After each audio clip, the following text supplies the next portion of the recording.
Hello, everybody, and welcome to the second episode of FinServ Tech Oracles. I'm your Oracle, Johna Johnson, here with my colleague, Jerry Murphy, and we are ready to share our thoughts on technology for financial services firms. Jerry, for this episode, you wanted to talk about the woeful lack of cybersecurity expertise on the boards of financial services firms. Yeah, Maybe you can start off by quantifying this lack?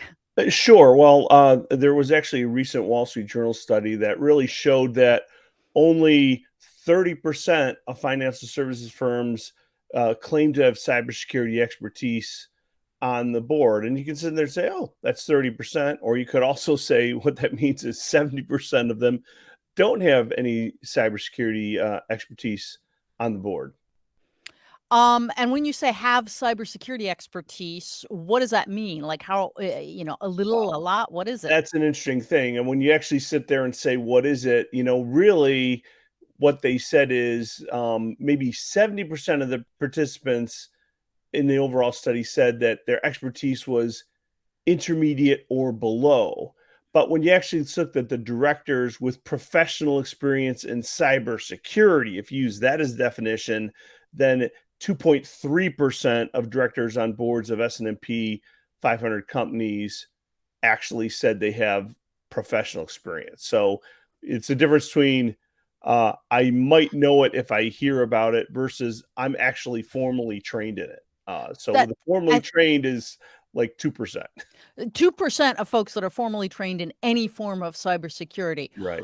And I'm gonna throw you a quick wild card. Why does that matter? I mean, I'm pretty confident that the boards are probably not super deep in databases or networking. So why do you think it's a big deal that they don't understand cybersecurity? Well, because if you don't understand the details of what's going on in it, it's hard to know actually what to do about issues. It's clear to everybody that cybersecurity threats just continue to grow on an almost daily basis. And I don't care what magazine, trade journal, online thing you're looking at, uh, issues around cybersecurity are prevalent, continue to grow. But how do you, as a board, determine what actions to take? What thing is more important than another thing? In order to do that, you really need to understand it beyond just what I see in a headline in the newspaper. So you're basically saying that for the board to prioritize business responses and strategic responses to cybersecurity, they actually have to understand what the heck is going on in cybersecurity. It would be really useful. That would be really useful.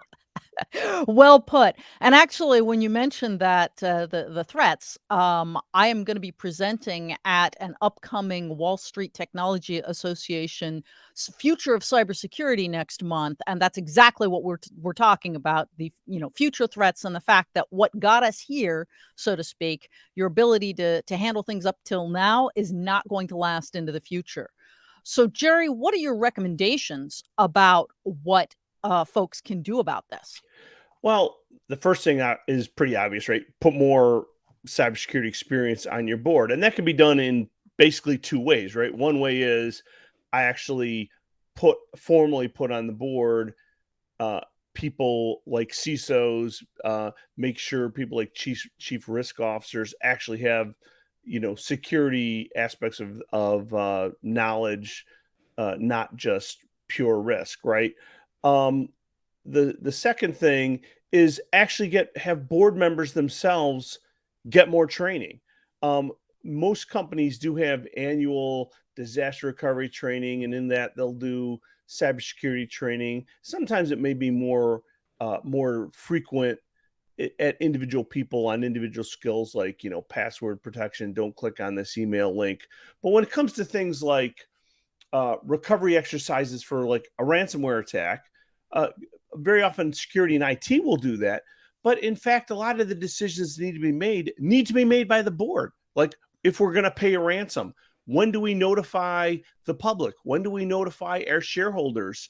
When do we notify our employees? When do we get law enforcement involved? A lot of these are really board decisions, not security decisions.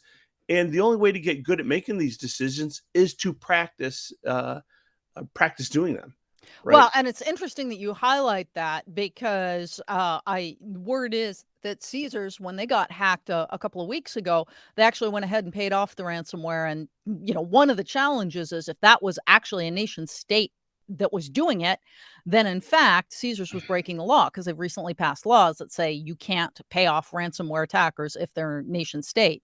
So I heartily concur with your comment about more training, particularly in the form of tabletop wargaming exercises. In a self-serving way, that's one of the things that Nemertes offers, and we are happy to train everyone from cybersecurity professionals all the way up through the board on how to respond to ransomware attacks. So, come hit us up, and we'll happily help you on that.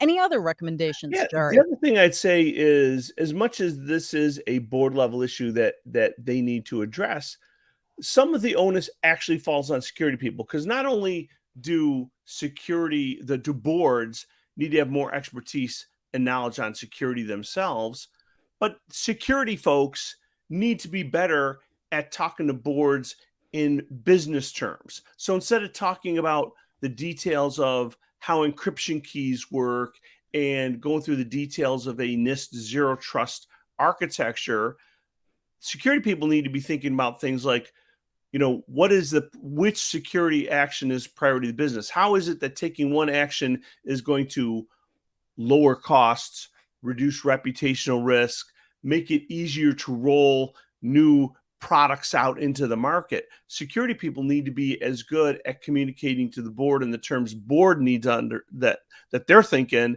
as it is the other way around. Which is an excellent point. And again, we coach cybersecurity professionals for how to communicate in board speak.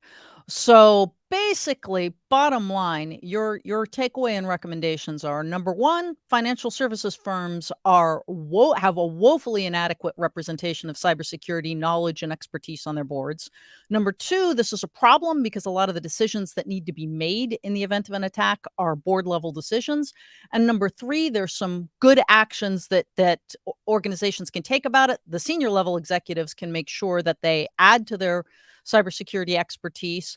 And for cybersecurity professionals, they can encourage the board to participate in tabletop wargaming exercises, as well as learning how to speak business speak themselves. Did I get it? Johna, you make this sound so easy. I don't know why people have any security problems at all. It's easy to talk. It's hard to do. But with that, that's it until next week. Thank you very much for watching. You can register for the entire series online, and please tune in next week at 0900 for the FinServ Tech Oracles episode number 3. And if you have a little bit of time to spare, please check out the Wall Street Technology Association's cybersecurity virtual event, which is coming in October. So see you next Tuesday and possibly downstream. Be Thank you. safe.